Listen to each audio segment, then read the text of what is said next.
오늘도 주님이 주시는 위로와 소망과 기쁨이 넘치고 넘쳐나는 복된 한 날이 되시기를 예수님의 이름으로 축복합니다.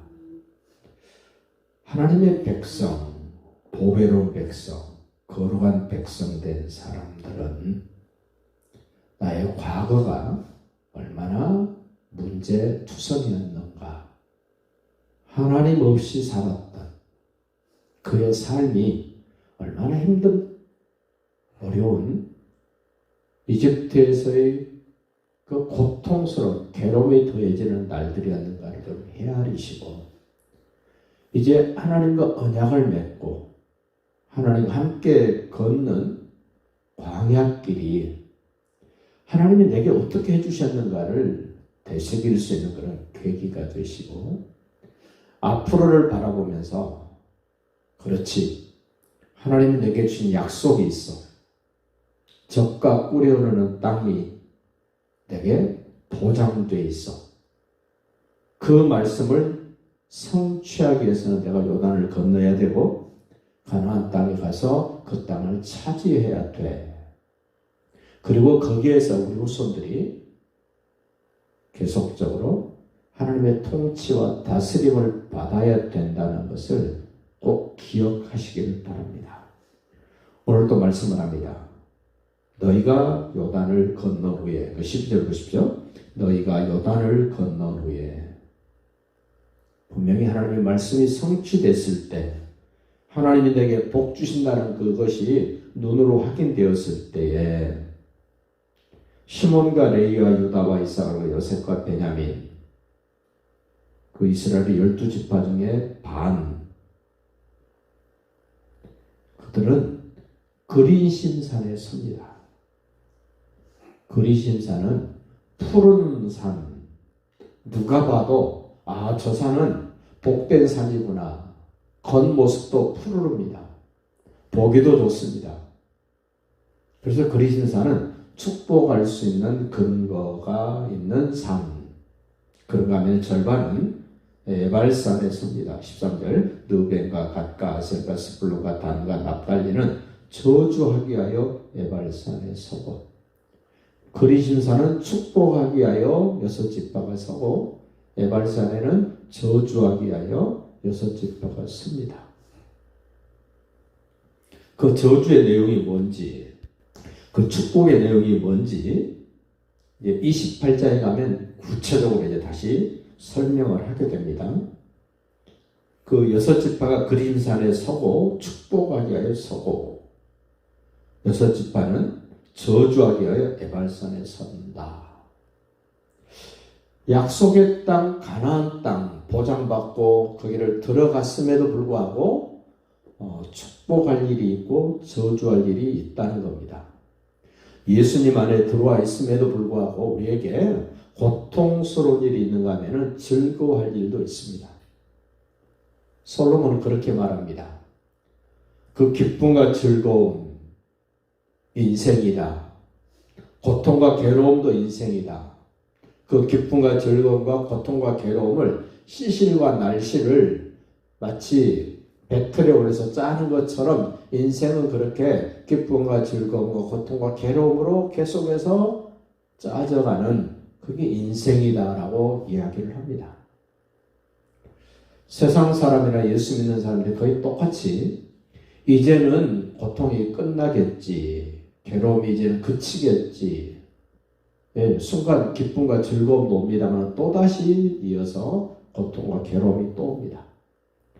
그 고통과 괴로움이 못 견딜 것 같은데 어느 순간 해결됩니다. 그게 인생이랍니다.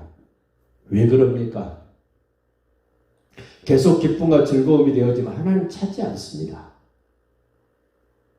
괴로움과 고통이 계속되면 하나님 멀리하고 하나님 저주하고 이런 형태가 되기 때문에 견딜 만한 것밖에는 허락지 아니하신다.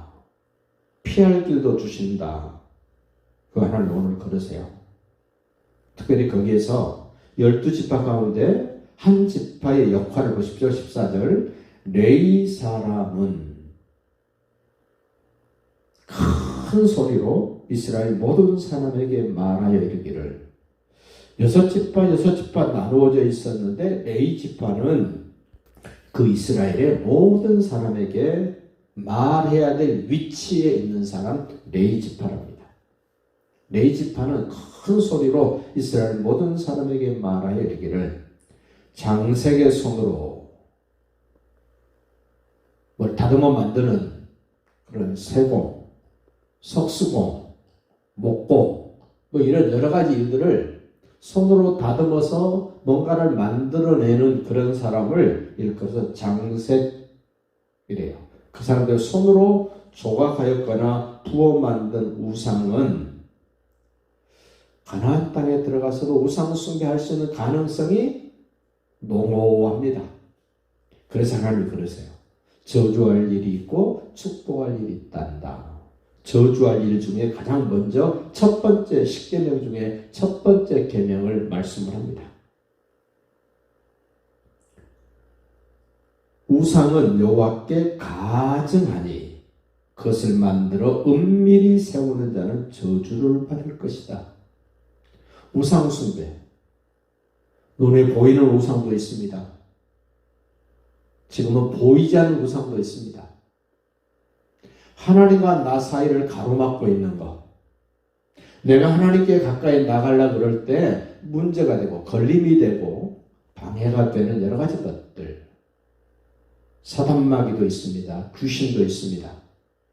그리고 내가 스스로 만들어 놓은 집에도 우상이 있을 수 있고 개인의 육체 가운데 우상이 있을 수 있고 세상에서도 우상이 있을 수 있고 심지어는 예배당에 와서 예배를 드리는 그 자리 그 시간에도 하나님과 나 사이를 가로막고 있는 우상이 있습니다.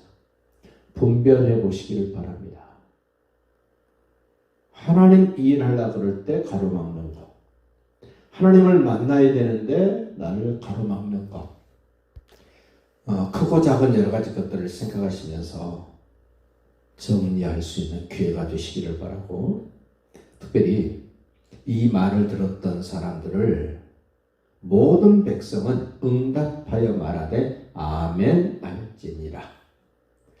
아멘을 성경은 얼마나 많이 요구하는가. 내일 아침에 더 실감나게 보실 겁니다.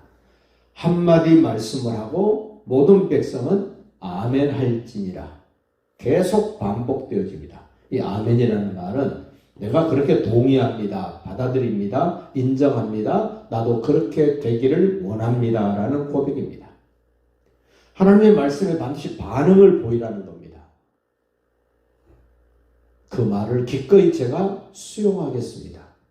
기꺼이 그 말씀을 제가 받아들이고 따르겠습니다. 하나님의 사람이라면, 언약 백성이라면, 약속이 성취된 그것을 받아 누릴 수 있는 사람이라면 아멘 하라는 겁니다. 아멘 할 수 있어야 된다는 겁니다. 첫 번째 계명에 아멘 하시라는 겁니다. 첫 번째 계명에서 빗나가면 나머지 9개 계명도 다 빗나갈 수밖에 없습니다. 첫 번째 계명 못지않게 중요한 계명이 하나 있습니다. 10번째입니다. 첫 번째 계명과 10번째 계명은 마치 샌드위치처럼 가운데 중요한 것들을 다 덮고 있습니다. 생각해 보시기 바랍니다. 더 갖고 싶어서 욕심내서 우상 숭배도 합니다. 어떤 형상도 만듭니다. 주일도 범합니다. 부모도 거역합니다. 살인도 합니다. 도둑질도 합니다. 거짓 증거도 합니다.